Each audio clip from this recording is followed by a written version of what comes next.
First of all, watch the timer in the corner. I didn't edit this at all. I appreciate the movie era specific DreamWorks logo, but Oogway is dead. Does this mean the normal DreamWorks fishing kid on the moon is also dead and a ghost? Long ago. Narration. I appreciate the movie era specific DreamWorks logo, but Oogway is dead. Does this mean the normal DreamWorks fishing kid on the moon is also dead and a ghost? People get upset when YouTubers like me take CinemaSins too seriously, but here is CinemaSins taking something too seriously. Not to mention, this is a short logo, so he could have easily skipped talking about it, but nope, this video needs to be 15 minutes long.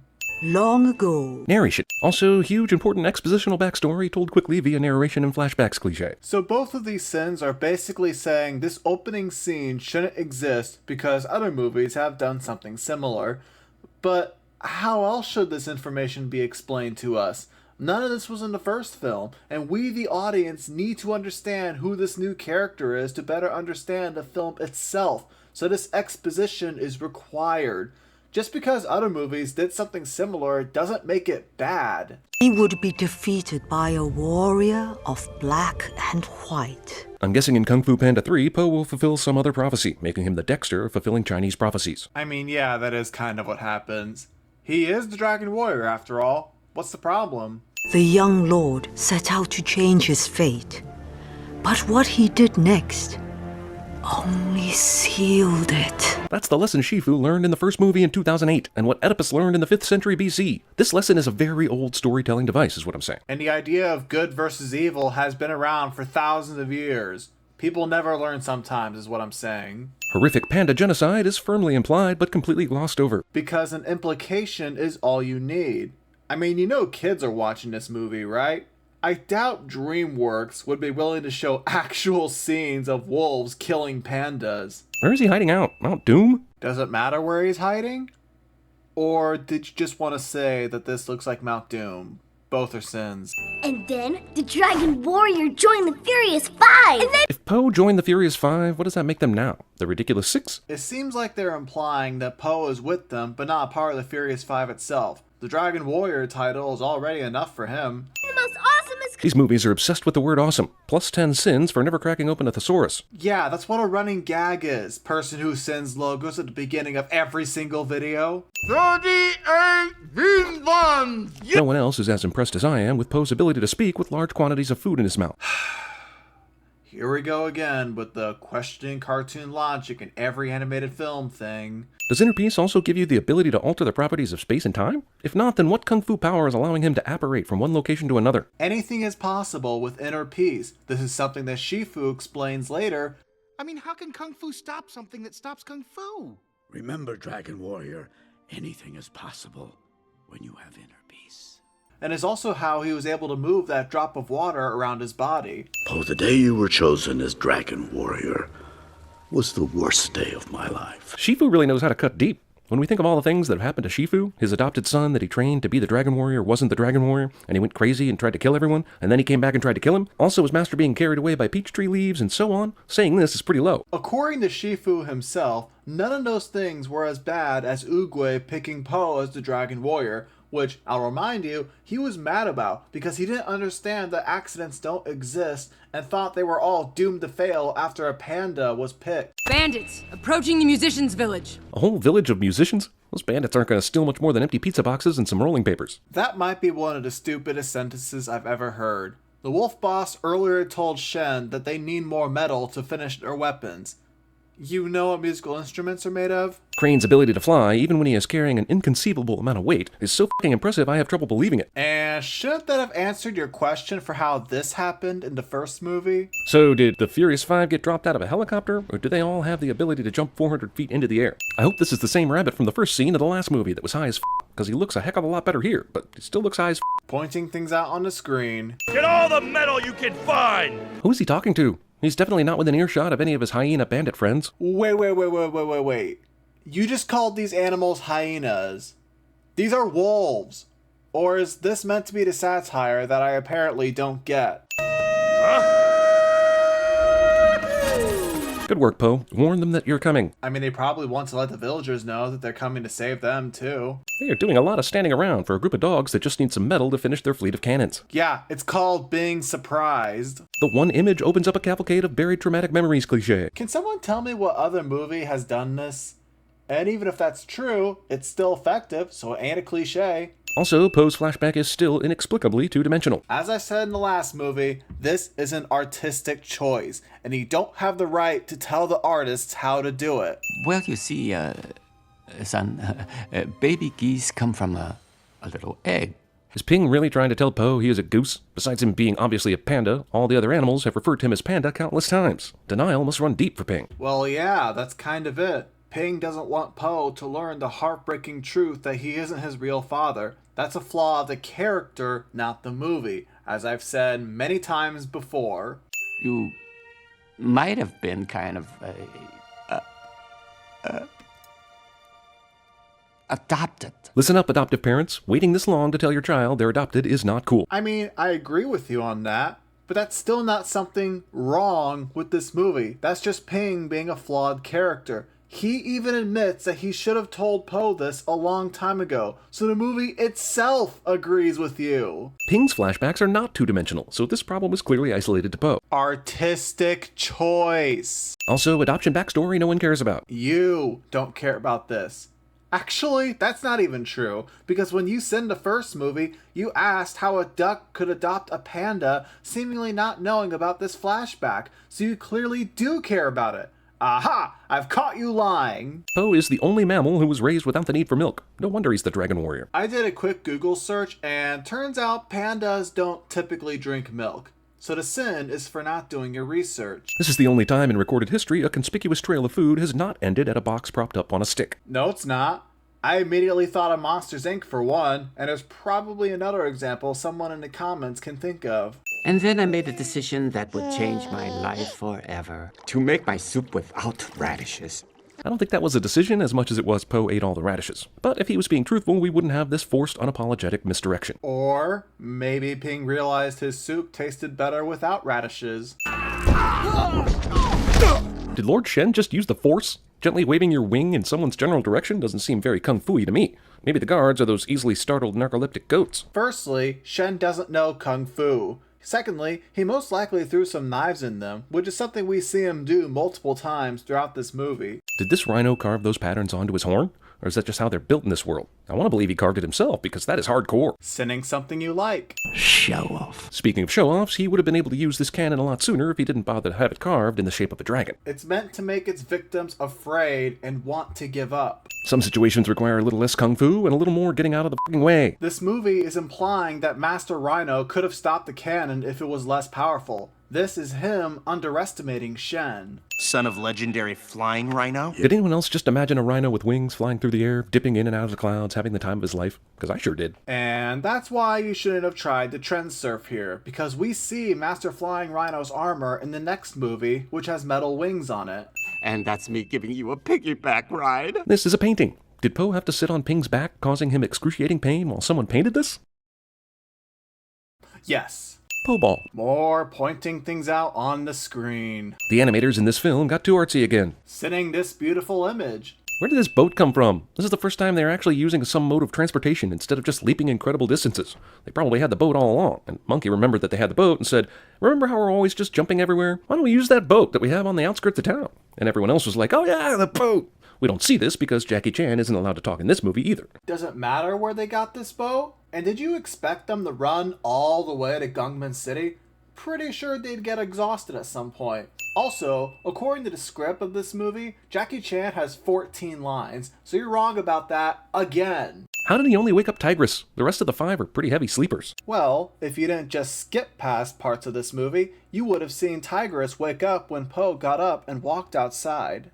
Poe, why are you really out here? Besides the fact that he's definitely the Dragon Warrior and it's his job, you mean? Did you see what Poe was doing before he saw Tigress watching? She could clearly see that Poe had something on his mind and was getting frustrated. I get the symbolism here and how this is a slap in the face to his father and all, but now he has nowhere to sit. He should have at least brought his own throne. And they replaced the chair with the cannon? Not only does Shen no longer have a place to sit, he has a giant cannon in his throne room that he will eventually have to move again, because that's a cannon, and it does no good just sitting in the middle of a room. Shen wants to rule Gongmen City in a different way from his parents, being the cannon to threaten the Kung Fu masters. He has no need for a throne. 30 years I've waited for this moment. According to the internet, peacocks only live for about 15 years, but if he's partially made of metal, I'm willing— hey, this movie is making me learn again! Damn you, Kung Fu Panda 2! Really? Because when I googled that, some sources say that they can live for about 20 to 25 years. Also, you googled that, but didn't Google if pandas drink milk?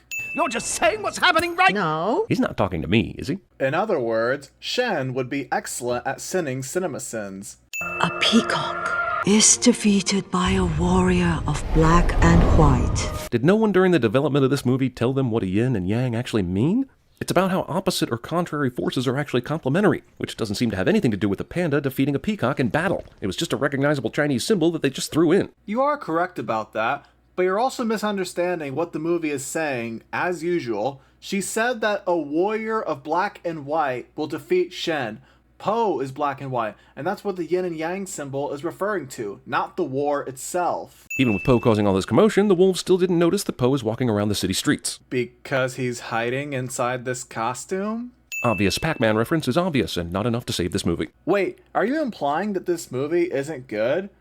I mean, sure, it's not quite as good as the first one, but it's still a strong 8 out of 10, and some people even say it's the best movie in the series, so where are you getting this from?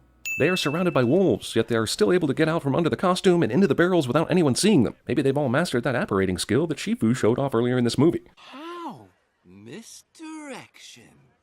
I'll give you a signal. Gaga! Gigi! You mean like Crane does? Yeah. Excuse me, when have I ever made that noise? I hate it when the characters sin the movie in the movie. Makes me feel so unnecessary. So, Crane would be excellent at CinemaSins? Shouldn't that be what you said? Then the weapon would kill everyone. Movie borrows mysterious super weapon of death from all the movies. Even Rocky? Movie steals the mine car scene from Indiana Jones and the Deathly Hallows. I mean, Harry Potter and the Temple of Doom. I mean, you know what I mean. Except that's not a minecart or a railway. Are you sure we're watching the same movie? Bad guy is practicing his meet the captured good guy greeting, as though he's a good guy, when he's actually a bad guy whose soldiers captured the good guy. So what? The soothsayer literally says in this scene that Shen is afraid of Po, even though Shen denies it. Did they set up a memorial for the guy that they very intentionally killed? I mean, that's nice, but kind of odd to seem mournful for someone they murdered. The fact that they killed Master Rhino, who's implied to be one of the greatest kung fu masters, should make anyone who sees it feel afraid and want to give up. The cannon that was so heavy the two giant gorillas didn't want to move it 2 inches to the left flies up into the air with little effort after Tigress jumps on the front of it. And then Mantis, who is light as a sheet of paper, is able to kick it through the floor with vigor. Yes, because these movies have made it clear that kung fu gives anyone super strength. Since peacocks are mostly flightless birds, I can only assume that he isn't actually flying, he's falling with style. I mean, yeah, that's exactly what happened. Because it's the middle of the year, so you'd only get like a half of the year of the peacock. Characters from within the movie are continuing to sin from the inside. Yeah, this is another case of why don't you just say X will be amazing at CinemaSins? But also, the reason why Shen decides to attack now is because there are kung fu masters out there outright wanting to stop him. So might as well rush it, then wait for a specific day. They all know Po and the Furious Five are still alive, so why are they calling all the wolves, leaving our heroes to roam the city freely? So they can speed up the cannons being built and kill them faster when they try to stop them. That makes no sense. Why is Mantis suddenly so much bigger? Is this some sort of perspective thing that wasn't animated well? Or did Mantis accidentally drink some Drink Me liquid from Alice in Wonderland? Hey Jeremy, I don't know if you know this, but when something small is closer to the screen, it appears bigger. Sudden cannon hits Po, and I'm instantly reminded of Homer Simpson's stint with the traveling concert and the cannon gag, and I'm instantly no longer worried about Po. Well, he did almost die here, forcing the soothsayer to heal him. Just like Yoda in the prequels, Master Shifu is relegated to reaction shots of him feeling something wrong with the Force. I mean, Kung Fu in general. What? Are you saying that's all Yoda did in the prequels? Let's see if that's actually true. Around the survivors, a perimeter create.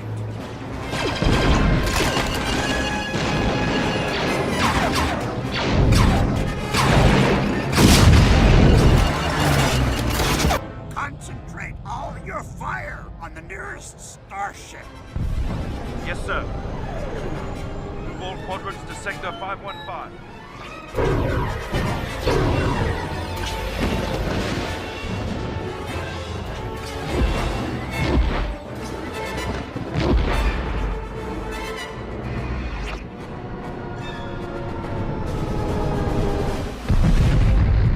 I've become more powerful than any Jedi.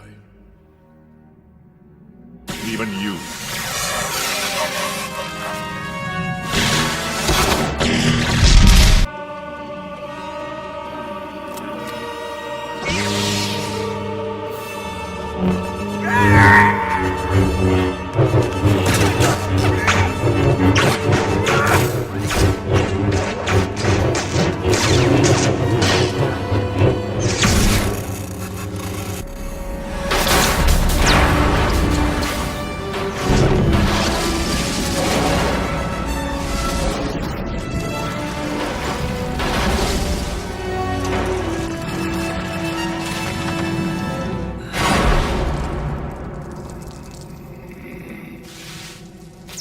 He did a few more things in episode 3, but I don't want this video to get too long. I think you get my point. First of all, Poe's panda doll survives the fire. Second of all, would a panda really have a stuffed animal of a panda? If I grew up with a stuffed doll of a white dude, I'd probably have trouble sleeping at night. Jeremy forgot that action figures and Barbies exist. Poe finally remembers long-buried memories because the plot needs him to. You would come to that conclusion if you weren't paying attention to the movie at all. See, what happened was that the soothsayer brought Poe to this village and that helps him remember better. Then the soothsayer mentions that Poe is fighting the memories and so tells him to let it flow, and he goes through inner peace to allow it to come to him a lot clearer. Poe's version of inner peace is remembering how his parents died. That's f***ed up. Hold on, his mom died, but his dad is still very much alive. And this isn't even a case of that was revealed in the next movie thing. This movie literally ends with the reveal that his dad is still alive. I guess inner peace is what allows your flashbacks to look like reality instead of two-dimensional drawings. Yes, that's exactly it. The 2D to 3D transition was Poe finally learning what happened and accepting it as reality. That's actually great storytelling, but of course you wouldn't notice. Mom Panda puts Poe on a vegetable cart so he can be saved even if she cannot, and hello, I sense some serious Moses overtones here. Well, Moses' mom didn't die immediately after putting Moses in a basket, so... Movie uses over a full minute of the previous movie's footage in an emotional montage. Party foul. Another example of you not understanding the subtext. Listen to what the soothsayer says before these flashbacks. Your story may not have such a happy beginning, but that doesn't make you who you are. It is the rest of your story, who you choose to be. Your past is not what makes you who you are. It's what you do now in the present. That's the message of this movie, which is a powerful one and something that deserves a sin off. But nope. So I'll add an additional 50 sins for you not recognizing this. I always thought I'd meet a nice girl and settle down, and then she'd eat my head. NC-17 dialogue somehow makes it into a kids movie. And yet, you still thought this kids movie would show Panda genocide. Just to be clear, Shen didn't really weaponize fireworks so much as he just decided to point them at people and things. Are you suggesting that regular fireworks could have destroyed a bridge? Tell me I'm not the only one who realizes how stupid that sounds. Master Shifu Ex Machina. Shut up! Shut up! Shut up! Inner peace. Inner peace. How convenient that this is the lesson he just learned. Isn't that pretty much every movie ever? The lesson a character learns helps him win the day in the climax? This isn't anything new, buddy. What do you mean he's not here? I remember this woman. I used to have interactions with her when I worked retail. She hasn't changed a bit. Looks and sounds just the same. Facts. My son is alive. How did he find that out sitting in the hut? Maybe he was looking at his iPad and got a CNN news alert. Dragon Warrior defeats evil Lord Shen, storming Ox announces on Twitter. Not only does this debunk you when you said both of Poe's parents died, but this is another example of why trend surfing is not a great idea. The next movie explains that Oogway sent Li Shan a message letting him know that Poe is in the Valley of Peace. You should have left this sin out, since everyone assumed this would have been explained in Kung Fu Panda 3. But nope, now we're just left with a sin that hasn't aged well at all.